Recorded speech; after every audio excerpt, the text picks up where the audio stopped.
Welcome, fans, to another edition of the Cheap Heat Productions Pro Wrestling Podcast. My name is Jack Kilby, at No Gimmicks Guy, and I'm very pleased today to welcome a man who I actually first met in person at May 3rd at the former ECW arena for the Tri-State Wrestling Alliance One and Done. But this is a man who had a very, very interesting career. He actually worked a lot of legends and was there right at the start of ECW, Eastern Championship Wrestling. He also did a lot of work for WWF and other territories. So we'll talk about it all.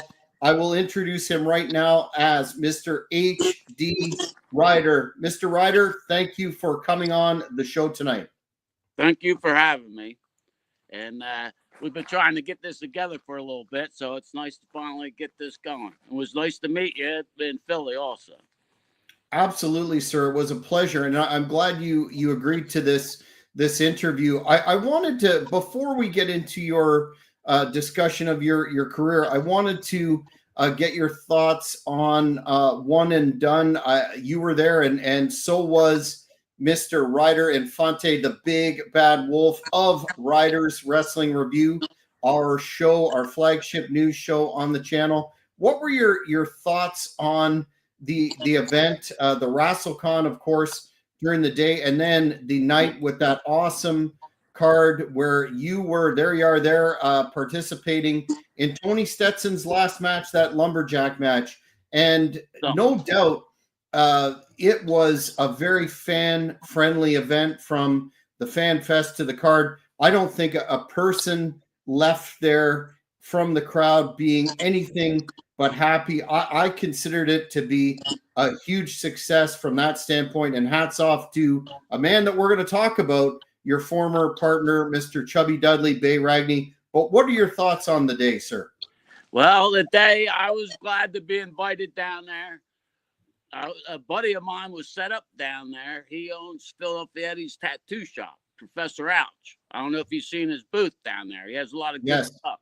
But anyway, so I helped him get in, and Tony Atlas was the first one I seen there. And I had to tell him that he was right. 30 years ago, he told me, he said, everybody in 30 years is going to be bisexual and all brown. And the man was right. So it was a good day from start to finish. And seeing JR, I haven't seen him in years. I didn't even recognize him. What about Tony Stetson's last match? I know Tony, man, what a very, very, very nice guy. I had the pleasure of interviewing him several times and meeting him in person. That was tremendous. But that match really, I thought, exceeded a lot of the expectations, not only in terms of Tony's performance, but Tartaglia as well. Another big time pro. What were your thoughts on that particular encounter? And wasn't it a fitting send off for Tony? I think so. I thought it was a very good match. Tony's great. He trained us because Larry had broke his ankle when we were down there. So I spent a lot of time with him and actually have one of my very few wins over him. But Tony's a great guy, and the match was really good. And here's where everyone's concerned was they didn't want to get hit with the cane from Sandman. So Tony asked the Sandman, Hack, we all call him. He said, since it's my last match, could you hand me the cane? And then I get hit. So that worked out for everybody. Wasn't that a special moment when Sandman's music hit and he came out? And then, I thought that was great that Tony dished out the cane shots as well. Yeah, it was good. Back to rewinding the tape quite a bit. I'd like to. Man, this is sucking my phone up really good. The battery? But yeah, I'm gonna have to put it on the charger or something. Okay, well we can adjust that if necessary. But I like to ask the folks that I interview about, growing up, were you a fan of pro wrestling, and what particular, if you were, what particular companies and territories did you follow? Geez, the WWF, of course, when I was young, because I lived in Pennsylvania, and loved Bruno, and used to go to the shows over in Trenton. We used to buy the tickets off of Gorilla Monsoon for $5, and we'd get like first or second row because he owned part of the company. He would sit there, he'd have those trunks on, he'd have a big coat on, and sell the tickets to you. Did And you? then I discovered, the NWA. Really enjoyed that. The Florida Championship Wrestling. I was the youngest of 5, and I used to have to fight with my brother because it came on at 12, and that's when Saturday Night Live was on. My phone's telling me low battery, and I charged it all day. Let me hook something up real quick here. No problem. I'll just keep asking you a question though. In terms of not only the territories and the companies, but the folks that you saw, did you have one wrestler that particularly inspired you to pursue it as a career yourself? Well, I gotta tell you, when I was in high school, my father wasn't into wrestling at all. And I said, Dad, I think Bob Backlund's going to beat Superstar Graham for the belt. And he said, well, you want to go up to see it? And I said, yeah, let's go up. And we took a train up, and we went in, and we seen it. It was awesome. And all the way home, I kept saying, Backlund didn't win the belt because Graham's foot was on the rope the whole time. It's not going to happen. And, of course, it did. Did that experience speak? I'm just curious as to what made you go, you know what, that's for me. Sure. That's something that I can do. I'm going to hook this thing up so I don't lose you. No worries. I'm still here. This I is. don't know what happened. It was totally charged, and then. No problem. This is part of the fun with live broadcasting. We never know what's going to happen, and often we do experience some technical difficulties, but we keep on plugging. Get some light on here. I'm in my outer building. I'm sorry.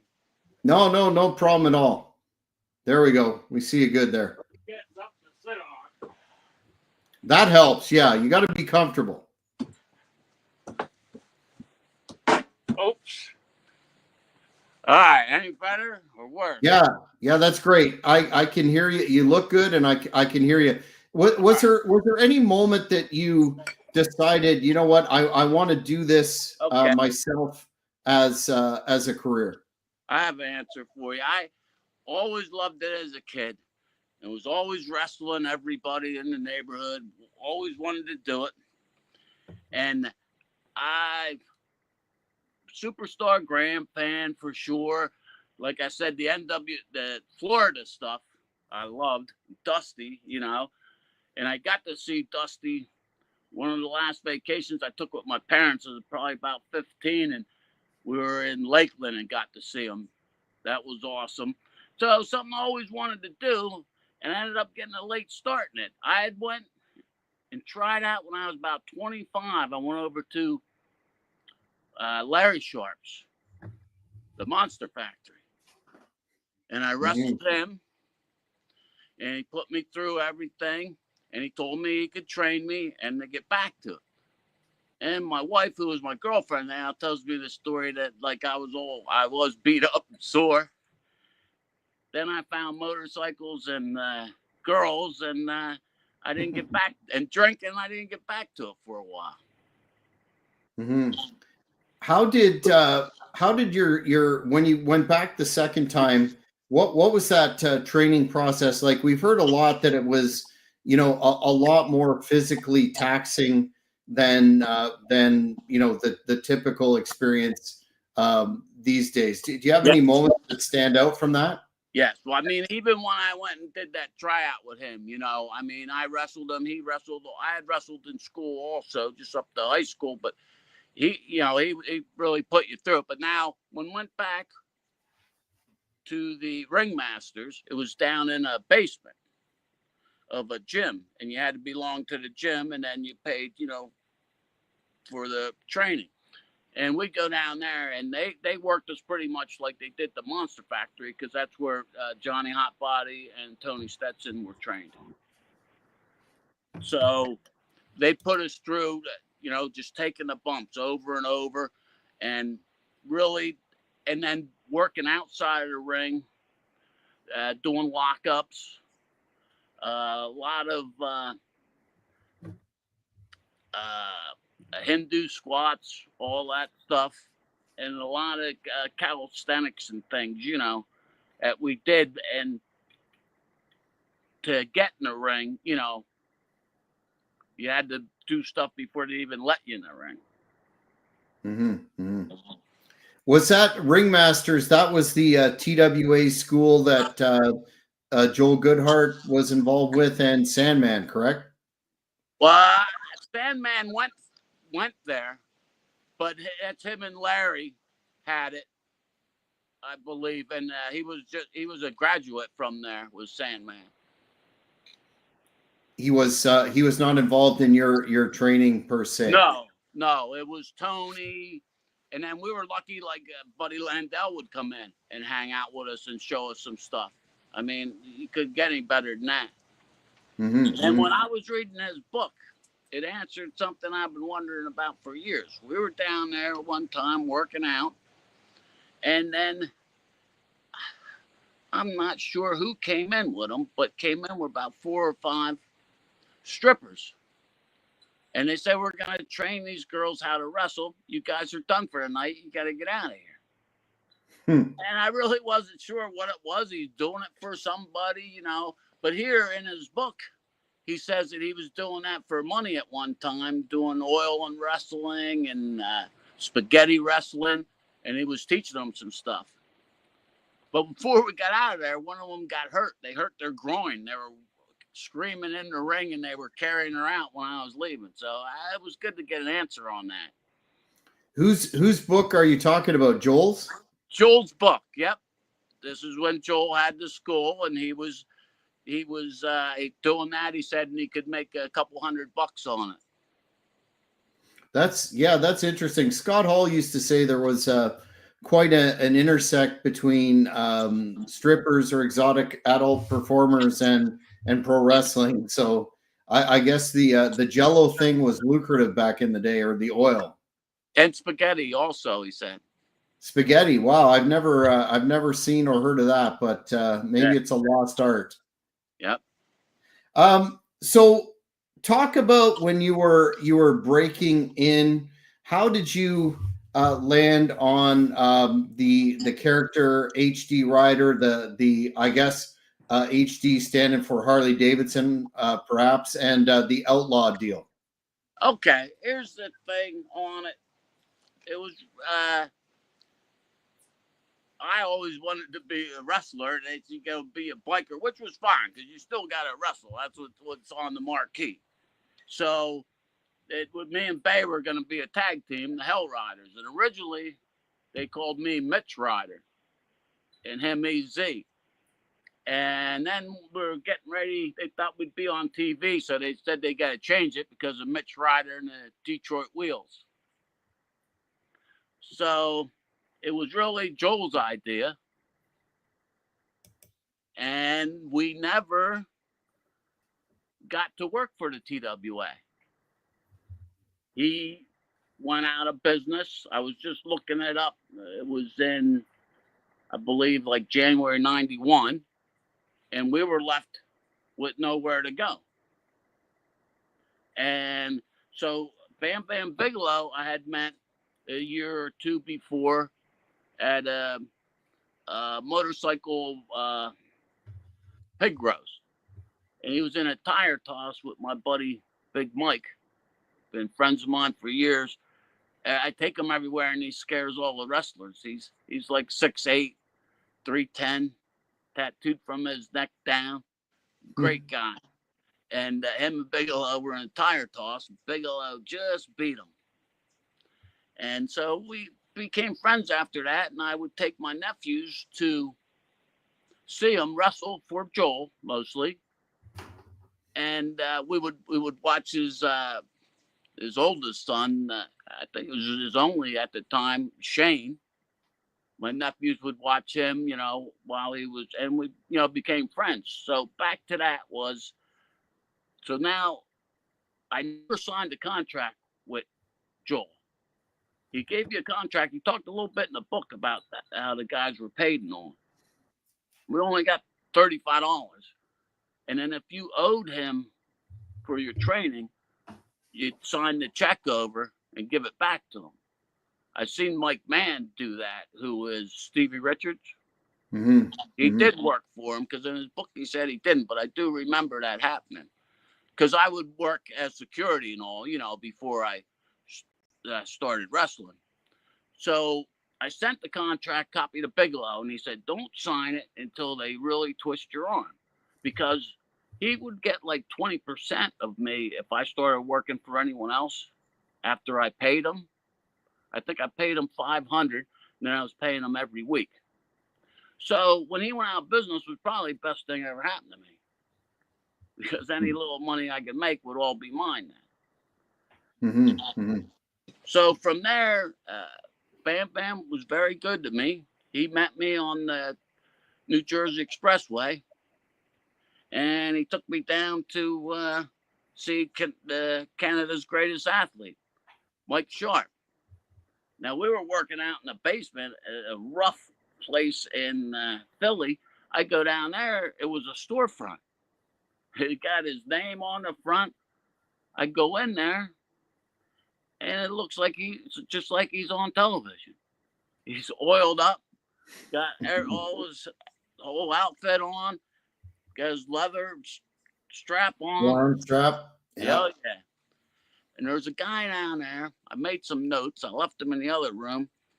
But he ended up going on to be the Wall in WCW. J2. A great guy he is. He was just starting out, because he's almost about 7 years younger than me. And he was down there. Bigelow took me down there, showed him what I knew and all in the ring.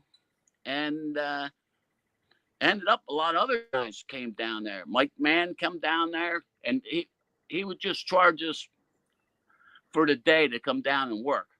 But the thing he did, he started using those guys on he did a show there like once a month to raise money for the school.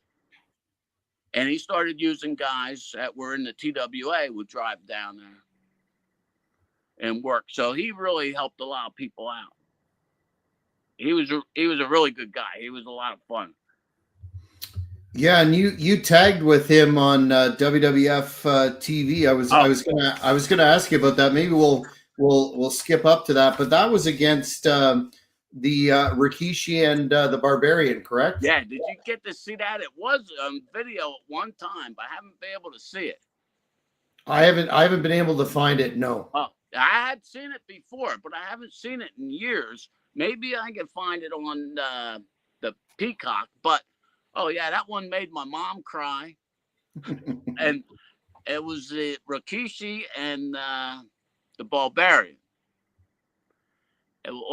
And they had Lou Albano come in the ring, and also one of their fathers, Arthur Sika, came in. And Mike Sharp went in the ring and started beating them up while the managers were still in there. And they didn't think that looked good. So they beat the crap out of me. And the Barbarian said to me, don't turn your head. This is TV. I'll hit you right in the shoulder. He hit me square right in the face. And then they were doing a thing where Rikishi was wearing boots, and he wasn't used to it. So we get to the end, and I'm lying there, and I got to watch him adjust his boots and all. And then the two managers help him take his boots off, and then he come down on me.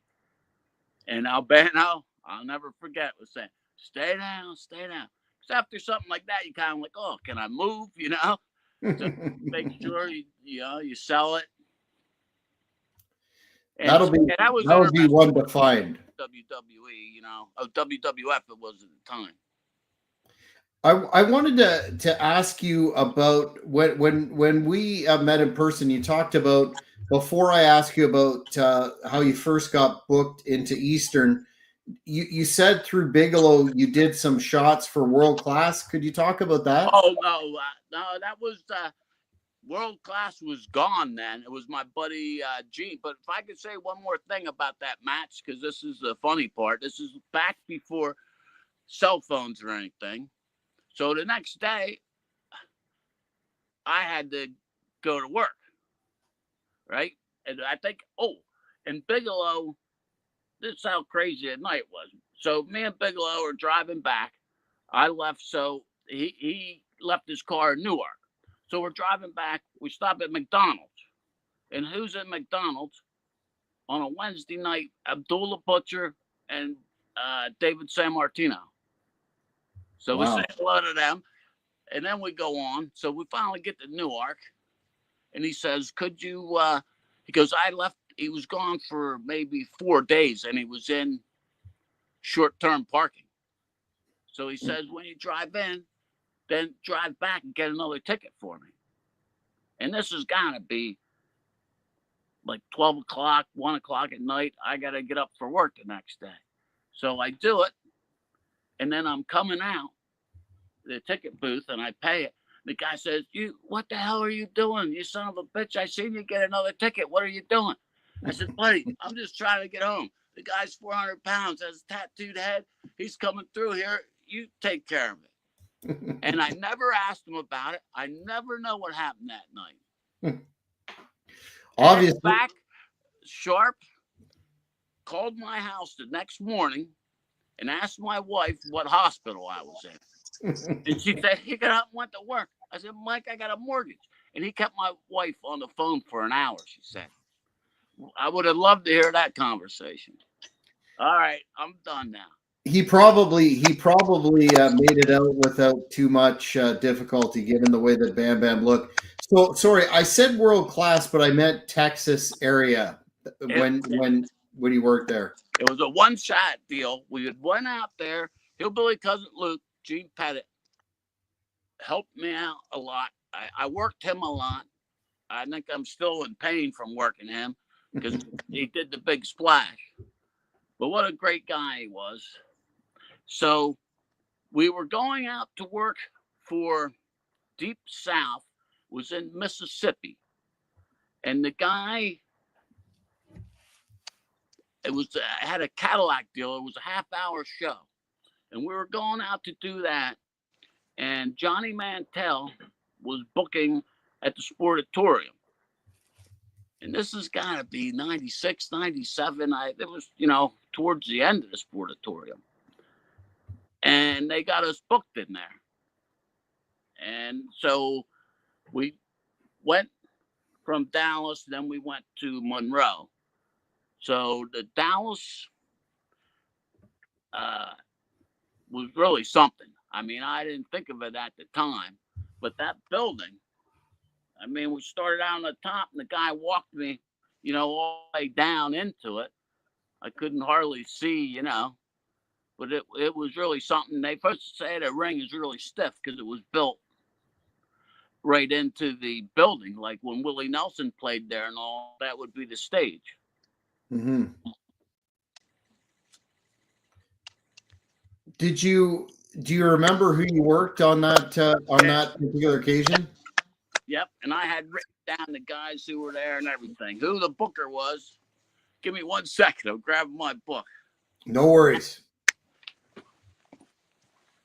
As you can see, fans, Mr. Ryder has had some very, very interesting experiences, and I'm sure this section will be enlightening. Okay, here you go.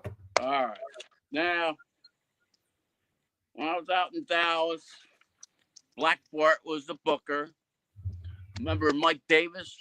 Yep. Rock and roll RPMs. Yes, sir. This crazy Mike Davis thing. And I was wrestling a guy who was from Jersey. I can't think of his name.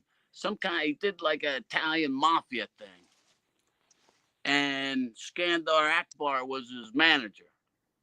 Mm-hmm. What a great manager. Yep, he was pretty old then, I would say. Mm-hmm. He had the riding crop. I left with that mark across my back. And let's see who was out there. Skandar Akbar, Mike Davis. Yeah, Johnny. Oh, yeah, Johnny Mantell got us in there. Did you find the Sportatorium to be as hot as everybody says it was? Looking back at it now, it was in really bad shape then too. And then I did go up. Everyone talked about, they called it the crow's nest. It was area you take steps up to, and it just had fence in front of it, but you could look out. And a lot of guys told me, like, yeah, we've seen some really good concerts, from here. I believe the building was in the Rockabilly Hall of Fame also, like Elvis had played there. And I didn't realize all that, when I was there at the time.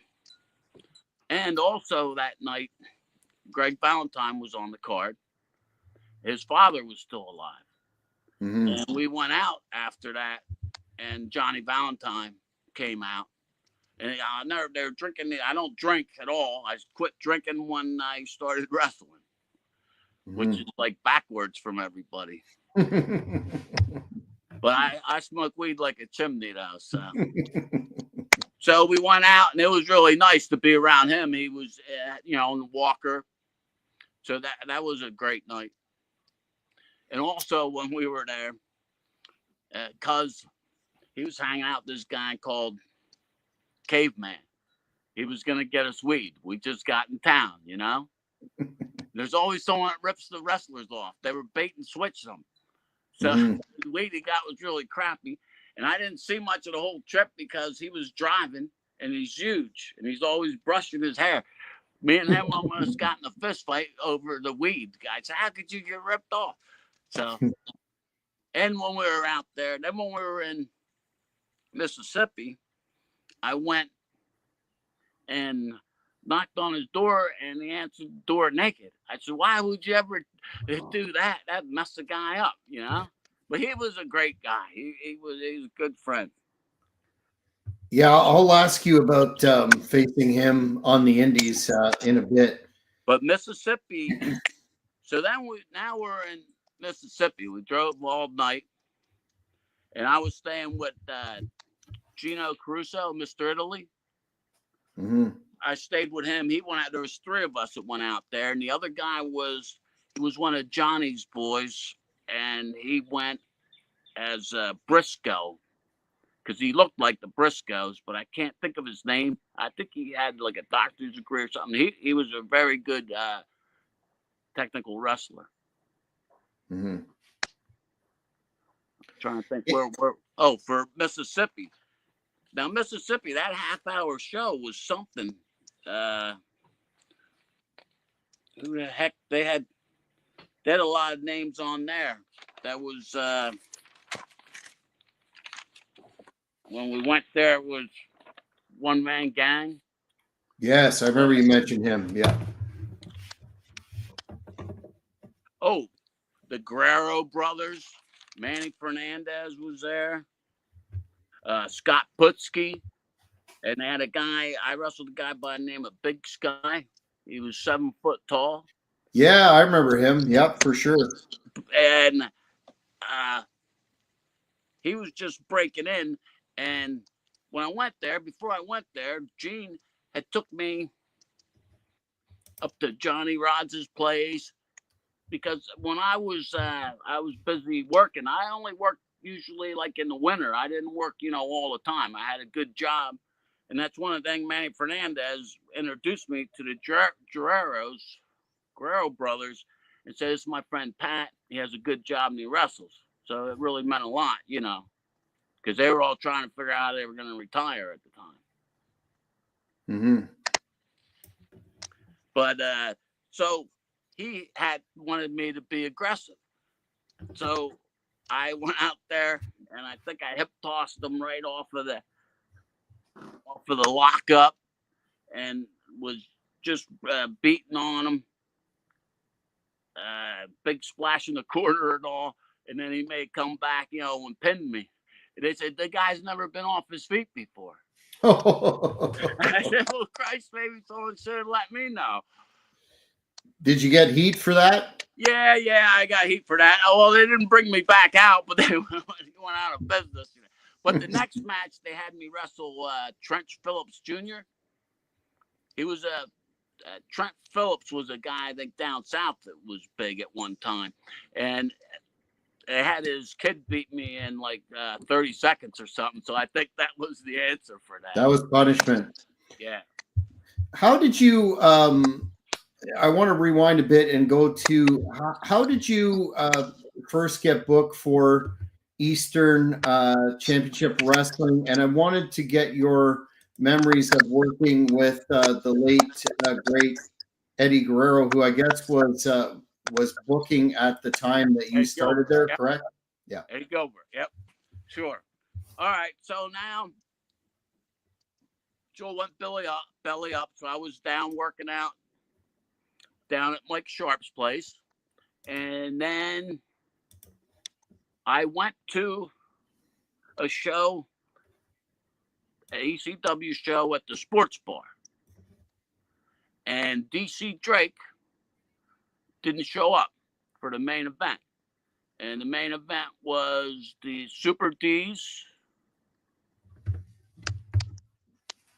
Super D's and DC Drake was supposed to be against the American Pit Bulls and JT Smith. Yes. So my first match, I was in the main event for the show because he didn't show up. And I had paid my $10 to get into the place, and I had my bag with me.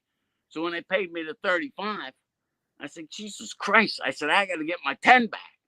Right? I was older. I was like 31 when I started, Mm. I remember asking the Gary from the Pit Bulls. He goes, don't ask him, I said, I'm asking him. And I did get my $10. So that's how that started. So I have my foot in the door now. And then me and Bay went as a team and did a charity thing for Todd. I think we wrestled the Sandman. I can't think who else. That's when he had the surfboard and all. And I guess they kind of said, we're all right. And Jimmy Giannetti had a lot to do with that. Him and Bay were good friends. He's a good friend of mine. So that's how we started getting booked with ECW. That's when they developed the Hell Ryder team, as you can see here. You got some pretty high profile matches, one of which is on YouTube, where you and Bay are taking on Morocco and Snuka. Who decided to, or how was that team put together in the first place? Okay, how that was put together, that was all Eddie Gilbert. That he put those two together. They were never together before. That was the big thing. They do a big promo before that match too. Yeah. So we were out there with them and Eddie Gilbert. And they said there weren't going to be any squashes. So I'd been around Snuka. I think that was one of the first times I was around him. So we would ask Snuka, what's going to go on out there? And he would say, talk to Don. Don's the captain. So we talked to Don, and he would say, Snuka's the captain. Then Don asked me to borrow some tape, and he's taping that big old thumb up, And I said, so what's going on? And he said, all right, we go out there, you get in the ring, you're going to say your name, you wave to the crowd, and we'll take it from there. So that's where that was, but it was an honor to be in there with him. Yeah, who decided to put you and Bay together though with this Hell Riders gimmick? Because you guys have a lot of matches. That goes back to Joel. We were all set to start before Joel went out. And then me and Bay on ourselves kind of, put that to, kept with that. And that's how we got our start. And with that match, I took the pile driver, the inverted pile driver from Morocco. He is so strong, and your head has to be right at his junk. And I mean, you can't move it, or you could really hurt yourself. So that was really kind of surreal. Boom, I got that. Then he threw Snook into the ropes, picked Snook up, and Snook could come down with a headbutt. Well, I should have moved my chin more. He hit me right in the chin, split me wide open. I was afraid he was going to be mad that I hurt him. Because he was mad, because the whole time we were in the ring, there was someone outside chanting, "You killed your girlfriend." Oops. And I'm telling you, he hit me harder every time. When I got out of the ring, I told that guy, "Shut the hell up." So that was strange, and that was really, I didn't even know anything about that, until that situation. And also, to this day, my motorcycle helmet don't fit right from my strap from that. But Snuka came back to me and couldn't have been nicer to me. I thought he'd be upset that I had hurt him. It was wrestling what was going on out there. And he come back and said, "Oh, brother, you got to turn your head." And over the years, he was always very good to me. Do you have any particular stories dealing with Eddie Gilbert? He was somewhat energized, from what I understand, by reading Todd Gordon's book at the start of his tenure, and then kind of dropped off there. Do you have any particular stories with Eddie? Yeah, you're breaking up a little bit on me, but a little bit. That sounds better. So, do you have any particular stories about Eddie? Now it's really breaking up. But the one story with him, he wasn't happy with the way the wrestling was going. There was a big storm that night that we were doing the taping. We did the original taping down in Kensington. It got him the pilot. It got him the show. Now we're doing the big show, and it had snowed. It was hardly anybody there. It was a girls' college at the time. And he come in and he said, "I tell you, son of a bitches, eat someone's lunch, you better eat it," So he really wanted us to be aggressive. And the other thing was, they put up at Hell Ryder 1 would be wrestling. And me and Banks said, "Who the hell is Hell Ryder 1?" So we had to ask, And apparently I was Hell Ryder 1. But Eddie, with me, he was always like pushing guys to sell tickets. We had people come in. There was people who followed us. I just wanted to, I was working a regular job and I wanted to, wrestle, and people would come. Bigelow even told me, "Tell him, because he took advantage of some guys, I think, it did sell tickets, and the guy, I think. I think you might be hitting your phone. That's where the feedback's coming from, or something, or it's falling. Okay, that's better. That's better. Do you have any? Stories about Todd Gordon, the man who started it all, and actually was in Philly on May the 3rd as well? Did you have any Todd Gordon interactions in those early years? Todd was always good to us. He liked me and Bay, I think, and he'd always get us on the card.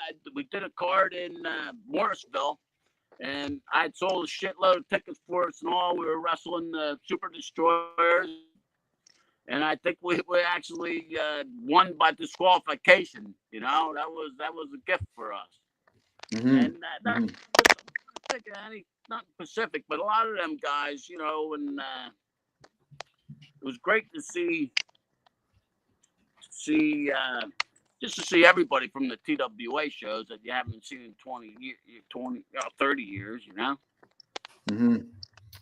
It's been a while.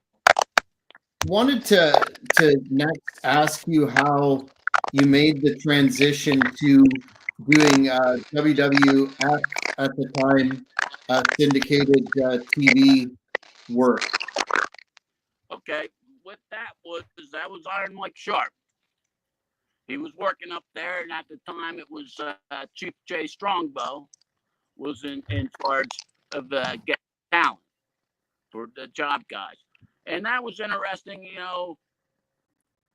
I went up there, and it was funny. Bigelow introduced me to a couple guys. They introduced me to The Undertaker. And The Undertaker had on that big, long leather down to his ankles. And I said to him, man, that's a nice jacket. They must have killed a herd of cattle for that. And he laughed, And I pretty much just stayed with myself. And the one time Sharp told me, I can't hire. Yeah, WWF ain't taking it. Everybody's got long hair. You got to cut your hair. I said, okay, I'll cut my hair. Right? So I cut my hair. He calls me about a week later, leaves a message on my phone. HD, don't cut your hair. They canceled that show. Too late. Too late. Did you ever run across either Vince McMahon or Pat Patterson or any of the more interesting agents that were there at the time? I seen Vince McMahon once. It was a high school up in Pennsylvania. They have some huge high schools up there. Their area high schools. And you wouldn't even know it was a high school when they got done with the place. And we were changing, and they had an office, and that was Vince's office. He walked by. He said, how are you gentlemen doing? I said, fine, sir. And that's my only experience with him. But also, Bigelow was pretty friendly with the Chief, and he said the Chief watched my matches. And at the time, I was having trouble running those ropes there. And the Chief said, get your ropes down, everything else. He said, look good when you do something. It looks like it means something. And he shook my hand, and he was my favorite. I think I failed to mention it, but he was my favorite when I was a kid. So that was really big for me to shake the Chief's hand. And then later, I met his brother, because they're both from North Jersey. His last name's Scrappa, I believe. And his brother has been on the Pickers. His name is Cadillac Lou. He has a 1950 panhead, and that's how I met him at the shows. And he has shirts from Andre the Giant. He had traveled with him, and he has a ring with the Chief's fingerprint on it and all. So that's pretty cool. Absolutely.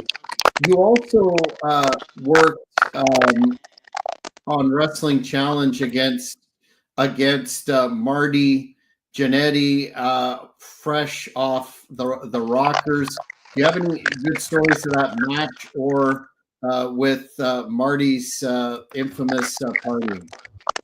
Okay. Now, it just told me to host something about the host mic. Because I'm still okay. I think we're back in business. So, yeah, Marty Jannetty, he was a great guy. Me and him were going to wrestle towards the end of the night, and they weren't, I don't think, using either of us for anything. And what was neat about those, you would go, and this was back when the Athletic Commission, and they would check and trim your nails and stuff. You had to have certain states, you had to have your latest, heartgram out or whatever. Because one time they used mine for Jake the Snake, put my name on it.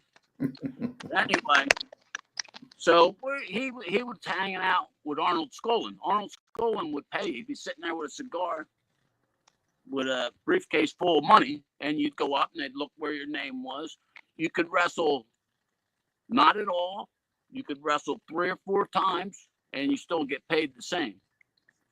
And you get paid in cash. And then if you don't have a license, then the commission's standing right there, because you used to be able to figure out and get by them, or you couldn't pay them, And I would come around and tell everybody, they're paying. You make sure you get over there. So it was, but Jannetty, we went over the match a couple times, and he was playing cards with Arnold Skolin all day. And he said he had to go back to New York City. He'd left some girl there and pick her up and go back where the other show was only an hour or so away. So it was making for a long day for him. And Backlund was there because I seen Backlund. I stayed at this hotel. It was like $30 or something a night. It was terrible. And I was surprised he was staying there.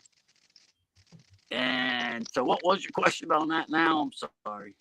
Just working with him in the ring. Okay, so he was, and here, this was the time, not long after that guy was hurt down in Florida.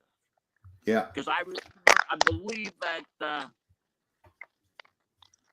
Shawn Michaels was a champ. It was like not anywhere near him. I remember Shawn Michaels being there, seeing him there.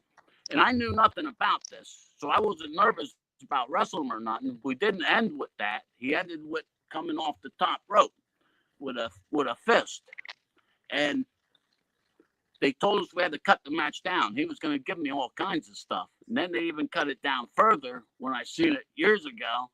I was at a gym and the guy was like, "What the hell's the matter with you? Marty Jannetty's smaller than you. He kicked your ass."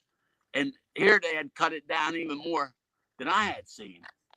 But he did where, he hit you with the jaw like Lawler coming off the top rope.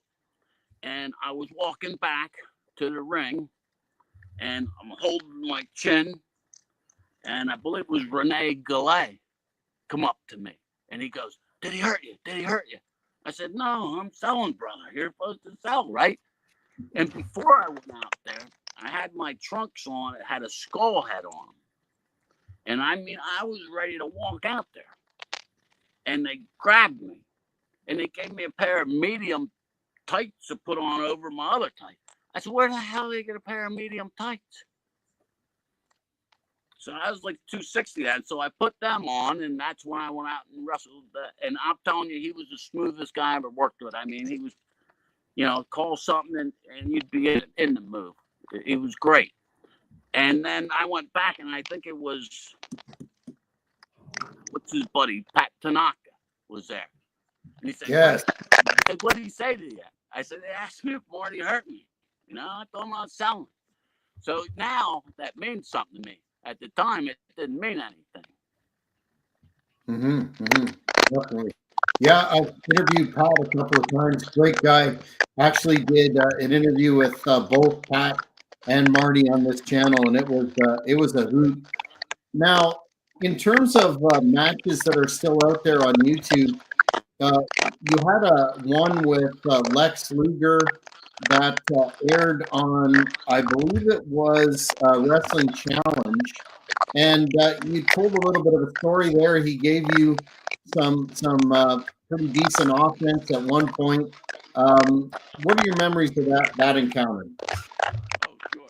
Well, it was Jerry Briscoe was one of the road agents, and he was getting a huge push then. This was I think, not long after this, he had the bus.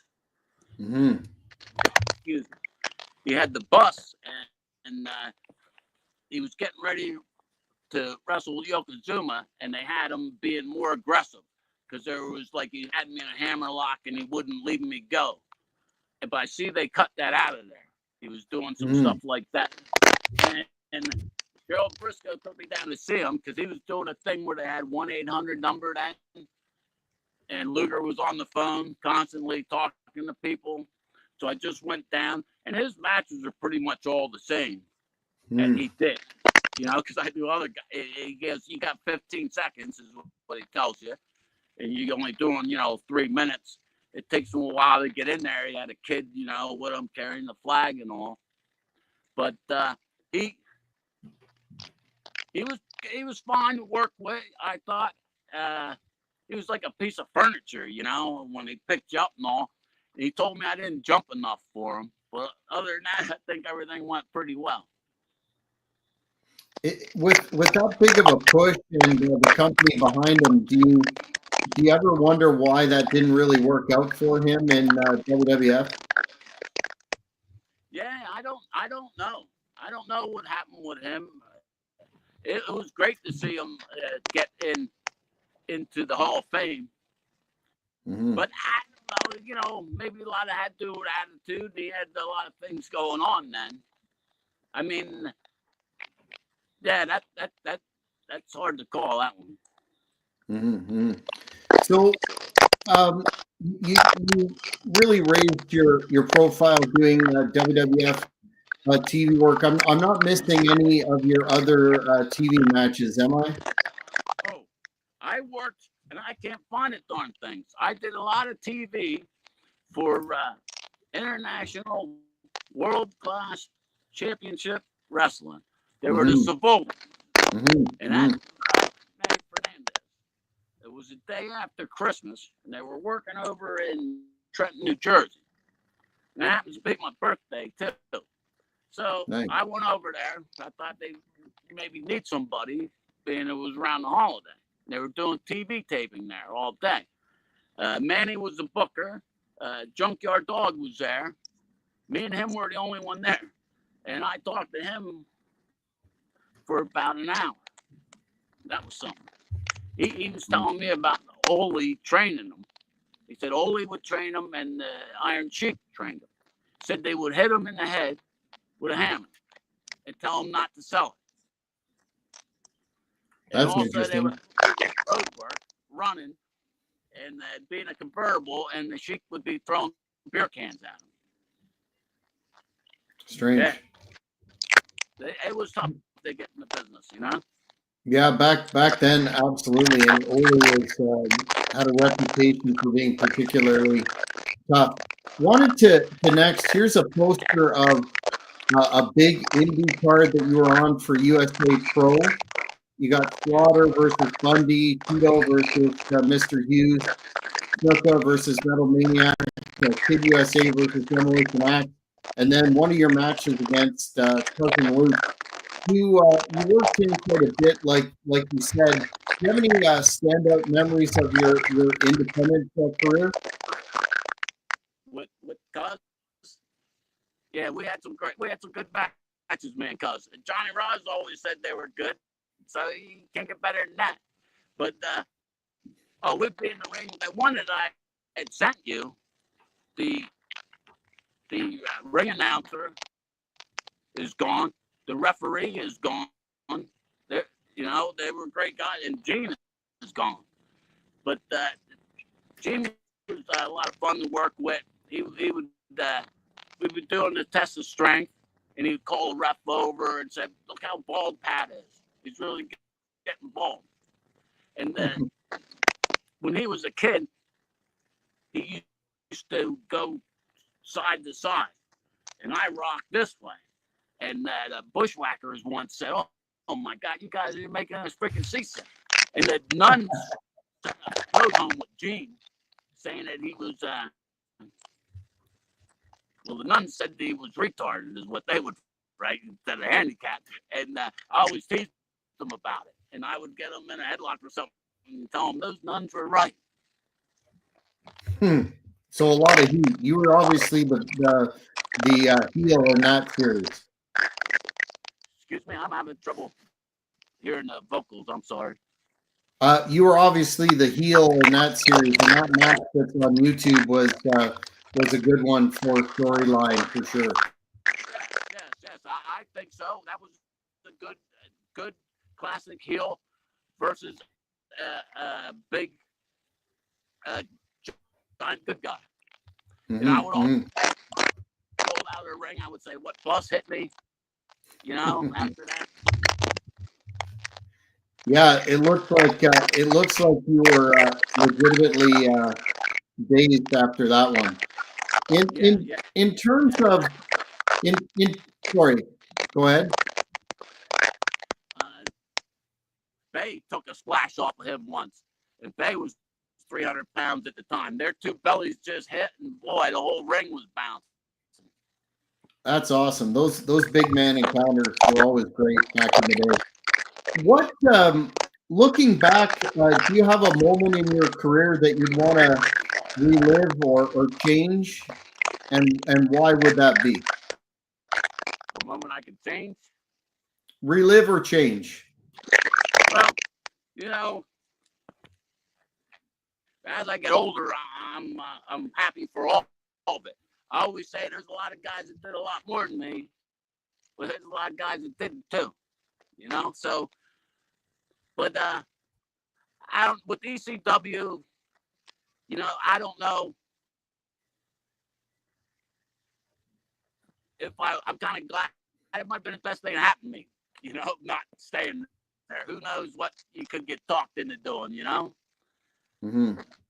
I would have liked to. I only worked for WWF a few times. That would have been a good job to get. They paid pretty good. I think I made like $350 or something a night back then. Mm. And Bigelow talked to Tony Garea and got me extra money for travel and all. So I mean, he was always great to me, even with like ordering my boots and everything. He was really good. So change anything, it would have been nice to have that and to be able to put some money away because I knew some guys. He was a school teacher. Can't think of his name now. He put quite a bit of money away by going down doing just doing TV for WCW at the time, and that was just summers. Yeah, would that be Nick Barbary? So, Nick Barbary? no, I'm trying. I can't think of his name. They did a thing with him in ECW where he was supposed to have a twin, and he didn't have a twin. That's the kid. I'll have to do some research on that. Well, Pat, we're almost at the top of the hour. I wanted to ask you just a closing question. What advice would you give to the kids looking to break into the business today? I know it's a completely different business now. It's almost like a TV product. But is there anything that you've learned from your experience, the wisdom that you would pass on? Wow, it's really totally different business now.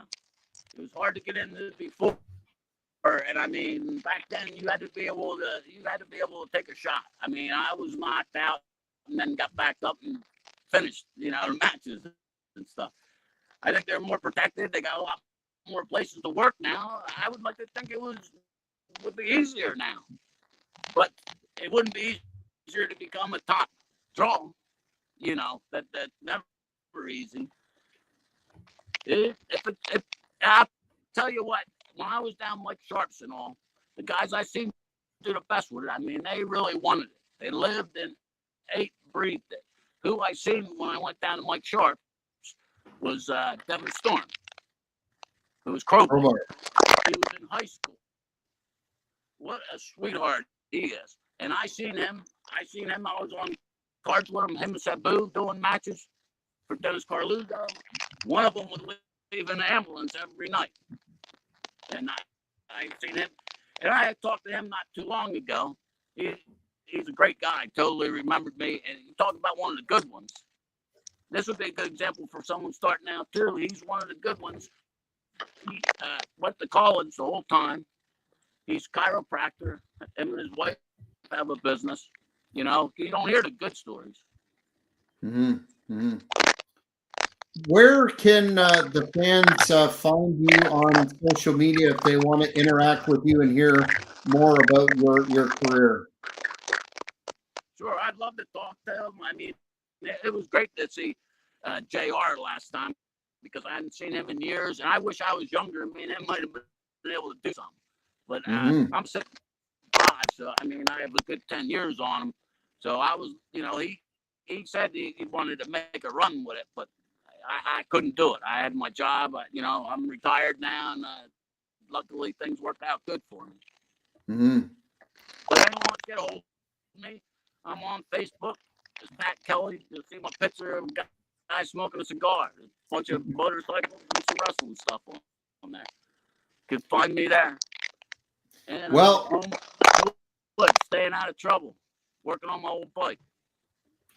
Good man. It's good. It's good to hear. It was great to meet you, and it's good to hear that you're doing well. And I would encourage fans to check out your page and learn more about your career. You've got some great stories, and I really appreciated you being on the podcast tonight, sir.